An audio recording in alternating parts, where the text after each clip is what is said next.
Um, I gotta share my screen though. Mm-hmm. Let me open this up. Sorry, I'm gonna be on Zoom twice. That's fine.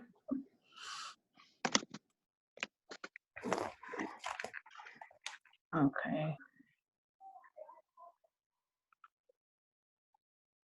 So.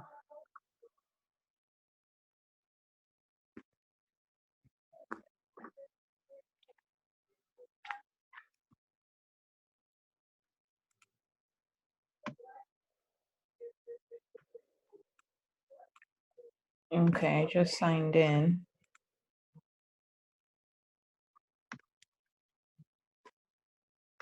It's not allowing me to sign in twice? Oh, you know me. I had to admit you. Oh.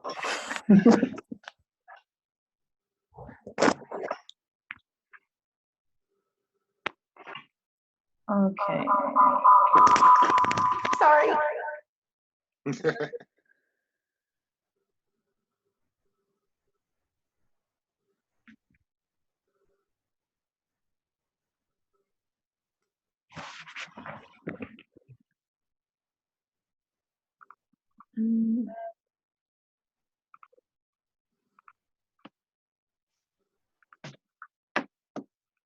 Sorry. Hang on.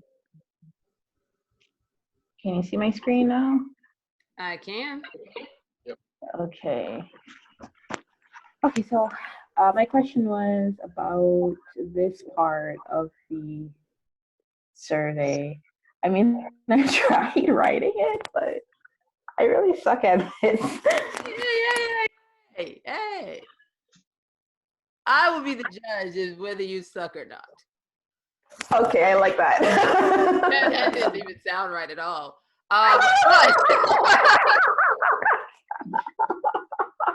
Simply trying to say you can't say you suck because you don't know what it sounds like outside of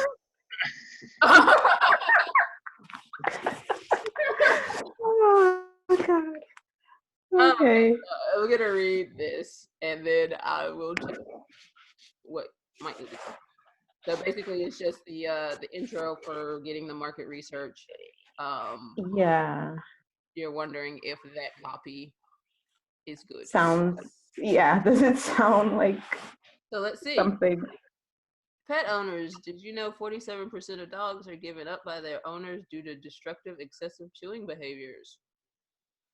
I know, right? When I heard the news, I was shocked too, but then I thought, would people be interested if I created a resource guide containing only the best training tips to avoid destructive, excessive chewing behaviors?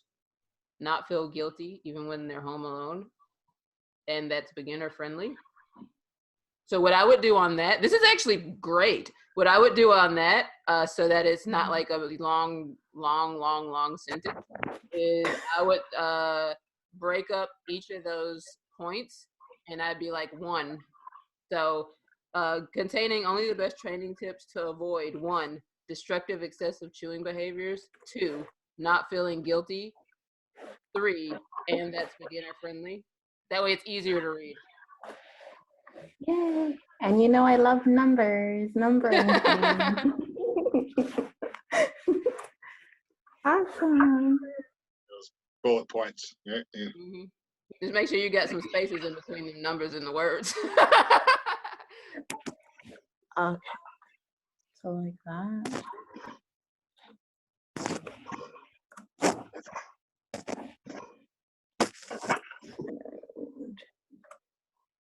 And, oops.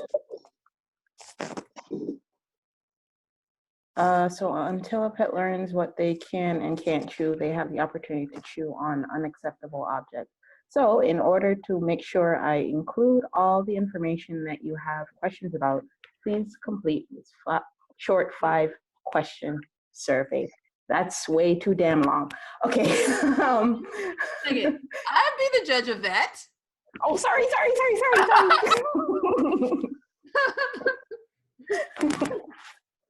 All right.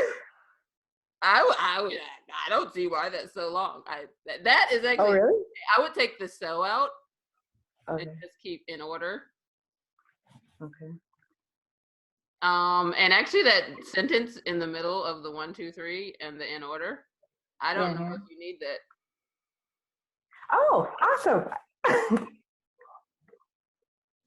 Because the whole purpose of this is to just explain why you're asking them for the question. Mhm. So you don't really have to give them, because give them like a tip in there about how to do it. It's more of what tips do you need.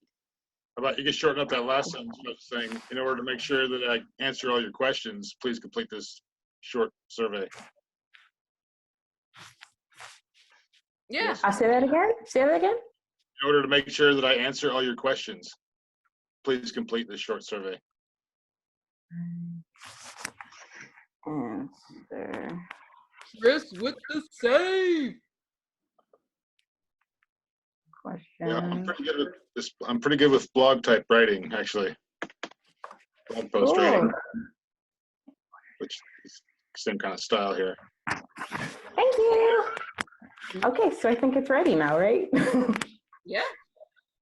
Yay. I already know you know how to get market research. You are the market Yes, research ma'am. boss. Woohoo. All right, awesome. So something else that this brought up is this, and this is something that I've noticed even within myself, and I notice it especially among other creatives, especially with writing or anything, is we are very judgy on ourselves. Extremely. But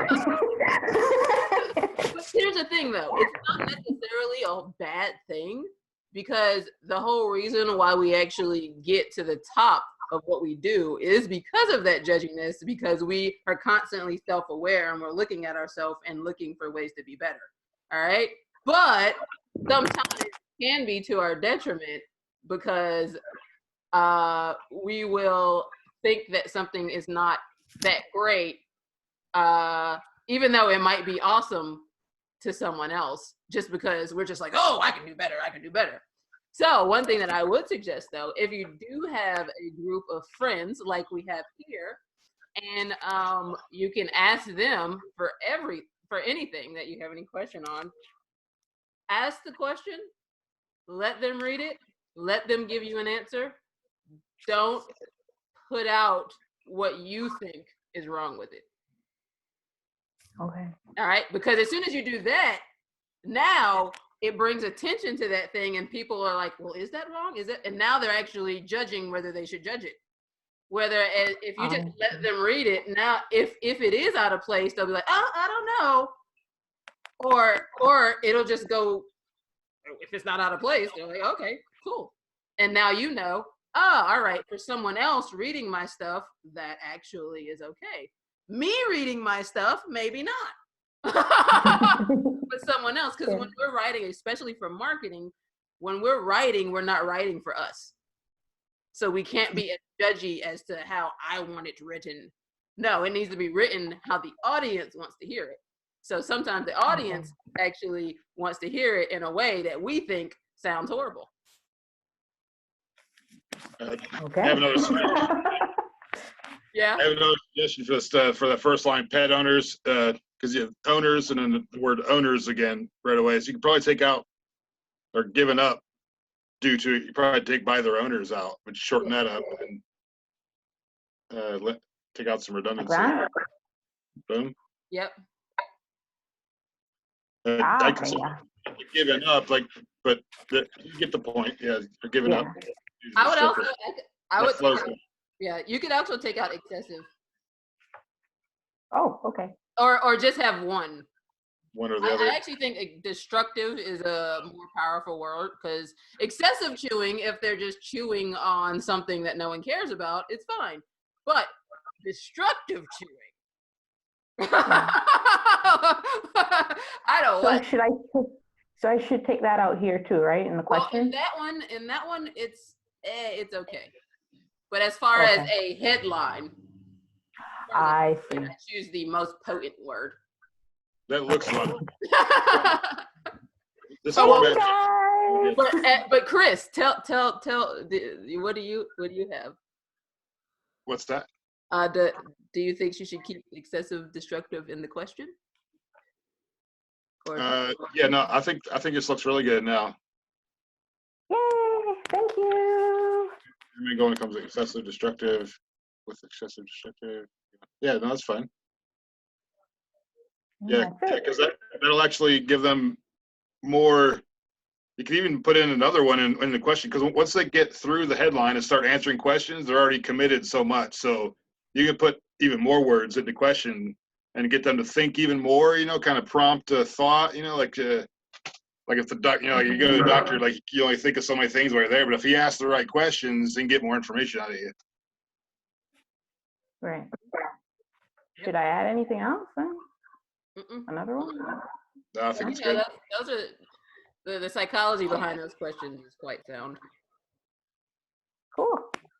All right, ready to go. Ready to go. Right. Thank you guys. Thank You're you. welcome.